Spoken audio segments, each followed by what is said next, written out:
안녕하세요. 민목사의 고요한 밤 거룩한 밤. 오늘은 에스더 3장 2절에서 6절까지 말씀입니다. 3장 1절 보면 아각 사람 함므다다의 아들 하만이 등장하죠. 이 하만은 바로 아말렉 사람이었습니다. 왜냐하면 아각이라는 사람이 바로 아말렉 사람들의 왕이었기 때문이에요. 이 아말렉이라는 존재는 이스라엘 백성들을 끊임없이 괴롭혀 왔습니다. 출애굽 때에 공격했고, 특별히 약한 사람, 뒷공무니를 쳐서 떨어져 나온 사람들, 어린아이들, 또한 여성들, 이런 사람들을 공격했어요.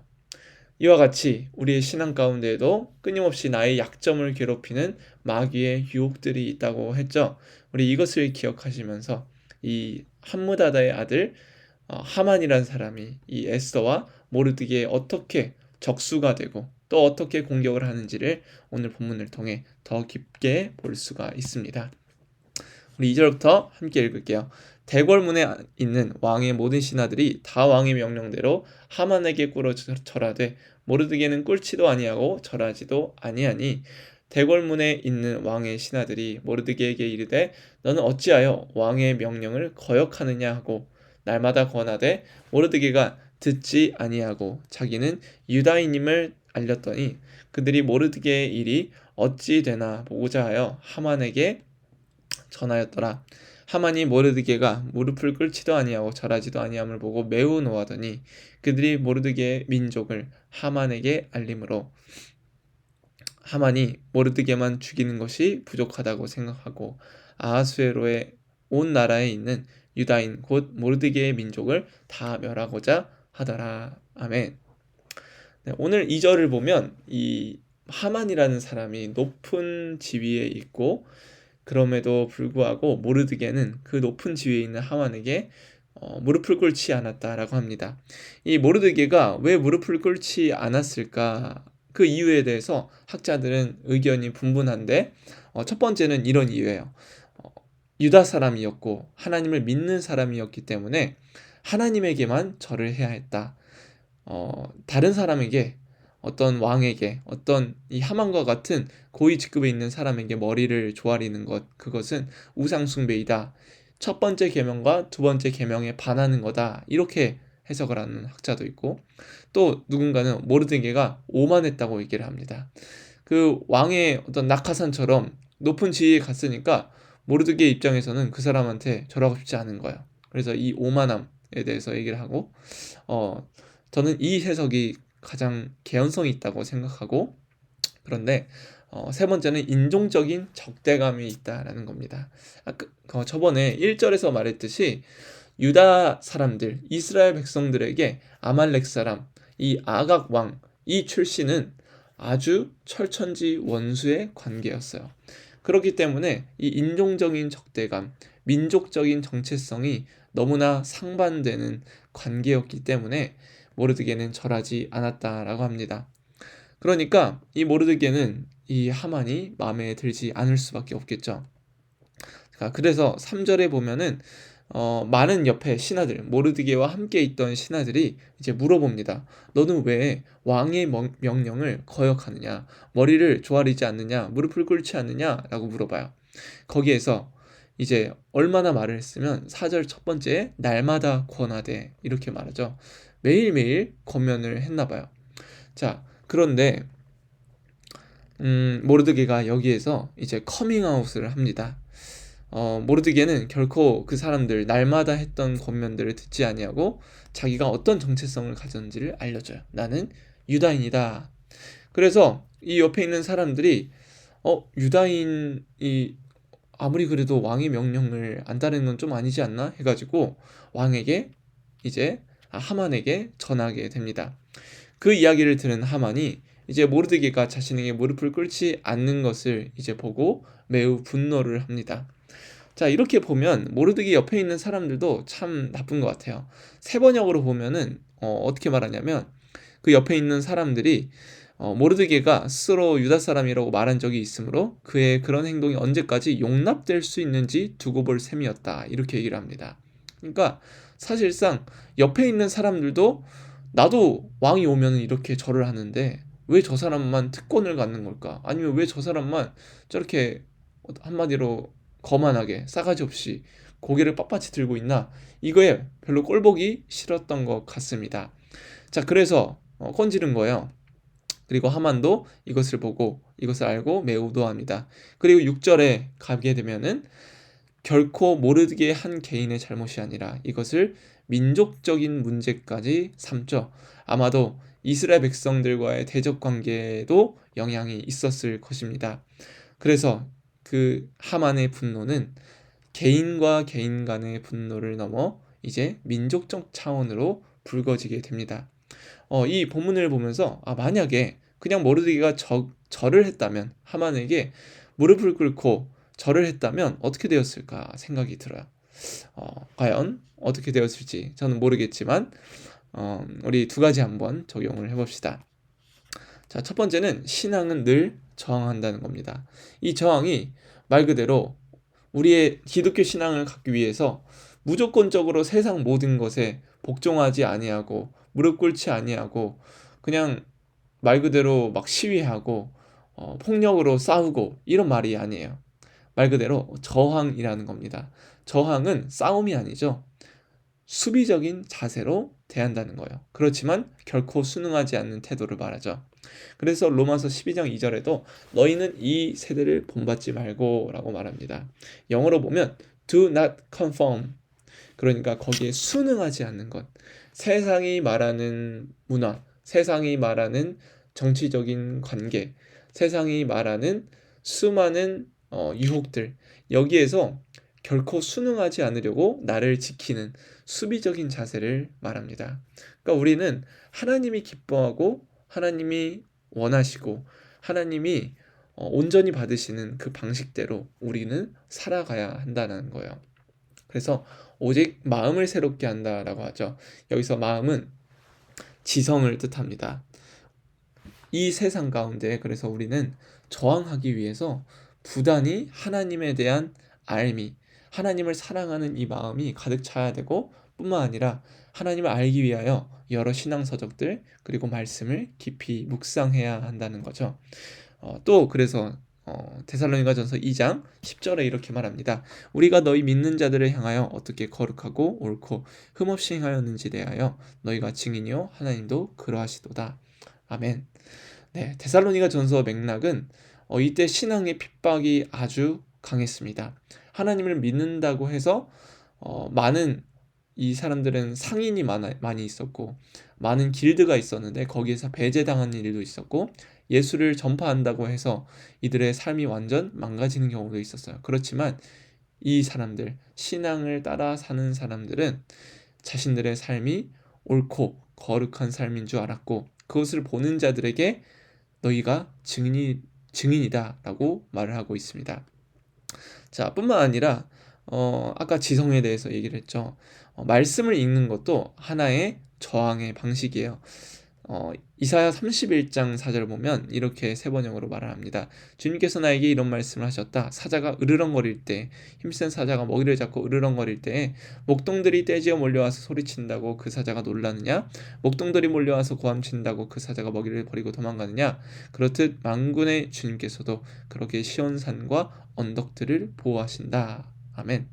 이게 무슨 의미냐면 여기서 으르렁거릴 때라는 히브리어가 하가라는 히브리어예요. 근데 이 히브리어가 어디에 쓰이느냐? 바로 시편 1편에 나타난 주의 말씀을 주야로 묵상한도다의 묵상이 바로 하가입니다.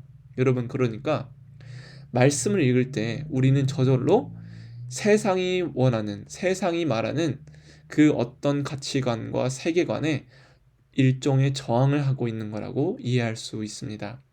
우리가 말씀을 읽고 하나님의 뜻에 맞게 순종하며 따라갈 때 하나님은 그 모든 것들을 보호하신다라고 약속하고 있는 것이에요. 그래서 신앙은 늘 저항해야 합니다. 그리고 두 번째는 화를 내지 않는 사람이 아닌 다스리는 사람이 되어야 한다라는 거예요. 이 하만의 분노 속에는 분명히 모르드게 한 개인의 분노, 그 개인이 자신에게 무릎 꿇지 않았기 때문에 뿐만 아니라 민족적인 그 영향도 분명히 있었을 겁니다.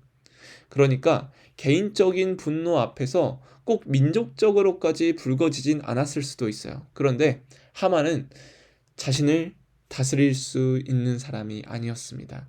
이 사람은 절제에 대해서 훈련되지 못한 사람이었어요. 그런데 그런 사람이 사무엘상에도 등장하죠. 바로 사울입니다. 사울이 하나님께 기도를 합니다. 그런데 하나님이 대답을 하지 않으세요. 37절 마지막 보세요. 대답하지 아니하죠. 그 이유는 모릅니다. 그 이유는 바로 사울이, 이 맥락을 보면 사울이 점점 왕이 되고 나서 흑화가 돼요. 변질돼요. 권력이 폭력이 됩니다. 그러니까 하나님이 일부러 대답을 하지 않으신 거예요. 사울은 여기서 자신의 삶을 돌아봤어야 합니다. 그리고 그 뒤에 여기 중에서 누가 원인이 있는지, 누가 죄를 지어서 하나님이 침묵하시는지를 뽑아보자 해서 이스라엘 백성들과 요나단, 사울 이렇게 해서 두 갈래로 나눕니다. 그래서 하나님께 기도를 했더니 하나님이 백성들이 아니라 요나단, 사울 이 둘 중에 있다라고 말을 해줘요.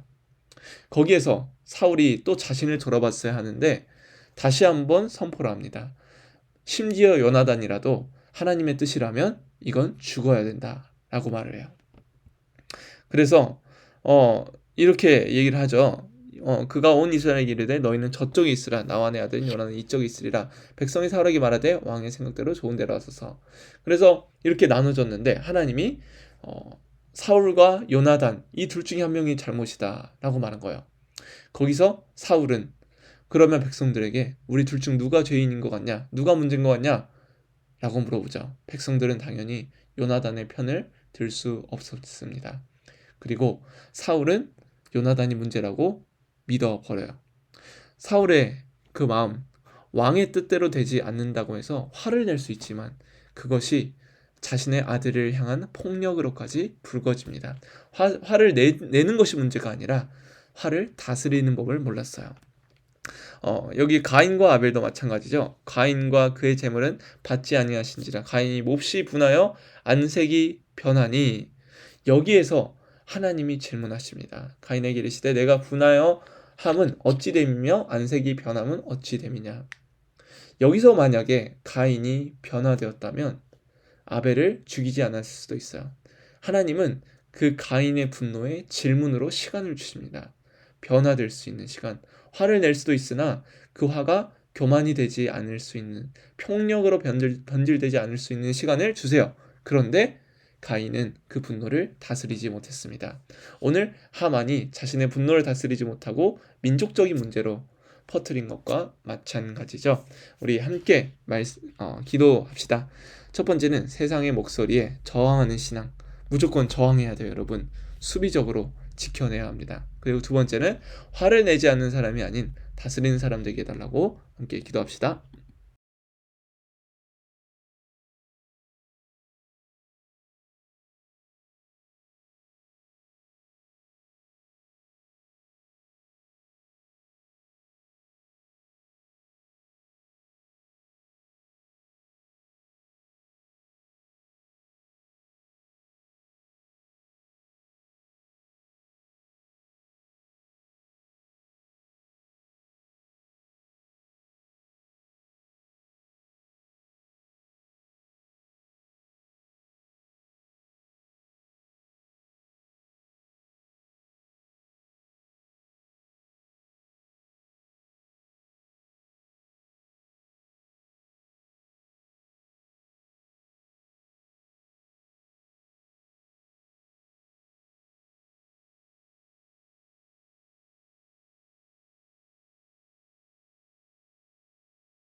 네, 기도하겠습니다. 거룩하신 주님, 우리를 이 세상에 보내셨고 또한 우리가 세상 속에 살아가도록 우리를 두신 주님, 하나님, 우리가 세상 속에 살아가는 그리스도인으로서 이 세상의 물결에 나도 모르게 휩쓸려가는 사람들이 아니라 늘 움직이지 않고 나의 자리를 지키면서 세상 가운데 지혜롭게 살아갈 수 있도록 저항할 수 있는 그 담대함과 능력과 주님을 사랑할 수 있는 마음과 지성을 허락하여 주시옵소서. 또한 우리에게 있는 수많은 분노가 공동체와 민족적인 문제까지 불거지지 않게 하시고, 그로 인하여 추한 사람, 너무나도 옆에서 볼 때 무가치한 사람, 또한 같이 함께하고 싶지 않는 속 좁은 사람 되지 않도록 인도하여 주시옵소서. 화를 다스리는 사람 되게 하여 주시옵소서. 감사합니다. 예수님의 이름으로 기도합니다. 아멘. 여러분, 오늘도 안녕히 주무시고 내일은 화를 다스리는 자로 바로 설 수 있기를 간절히 소망합니다. 화이팅!